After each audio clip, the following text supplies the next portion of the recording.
சொந்தர்களுக்கும் நாங்கள் கோயப்பட்டுச்சு. எலிவிஷனுக்கு வந்து என்னென்ன அளவு கொடுத்துருக்குறேன், என்ன அளவு கொடுத்தா அழகாக இருக்கும். லாஸ்ட் வரைக்கும் வீடியோ பாருங்கள், சூப்பரான வீடியோ. வாங்க வீடியோ பார்ப்போம்.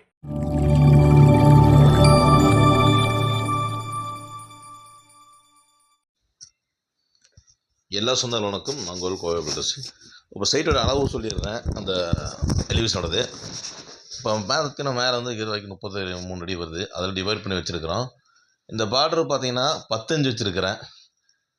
அந்த ஒரு சைடு இன்னொரு பக்கம் பார்த்தீங்கன்னா அதில் ஒரு அரடி விட்டுட்டு அதுலேருந்து 3 இன்ச்சு அளவு எடுத்துருக்கிறேன். நடுவில் 1 இன்ச்சு பக்கம் கொடுத்துருக்குறேன் இன்ச்சு. இந்த பக்கம் பார்த்தீங்கன்னா பாக்ஸ் கொடுத்துருக்குறோம். பாக்ஸ் வந்து பார்த்தீங்கன்னா இப்போ வந்து 11 இன்ச்சு வச்சுருக்குறோம். அதில் டிவைட் பண்ணி நடுவில் வந்து உள் பார்டர் கொடுத்துருக்குறேன். உள் பார்டர் கொடுத்ததுன்னா குர்காடின்னு சொல்லுவாங்க. அந்த காடி கொடுக்கும்போது பார்த்தீங்கன்னா வெளியே வந்து உங்களுக்கு பட்டி வச்சுட்டு பார்க்கும்போது அவ்வளோ லுக்காக இருக்கும். இப்போ நம்ம எலிவிஷன் பொறுத்த அளவுக்கு அளவு முதல்ல வந்து தீர்மானித்து வச்சுட்டு தான் நம்ம அளவு கொடுத்து மட்டும்தான் பக்காவாக இருக்கும். இப்போ பார்த்தீங்கன்னா 1, 2, 3, 4 எலிவிஷன் கொடுத்துருக்குறேன்.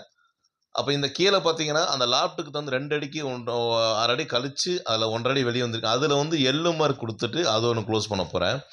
அதுக்கு ஒரு பார்டர் மாதிரி கொடுத்து அப்போ நம்ம எலிவிஷன் கரெக்டாக பிளான் போட்டு மட்டாமல் தான் கரெக்டாக அளவு கரெக்டாக வரும்.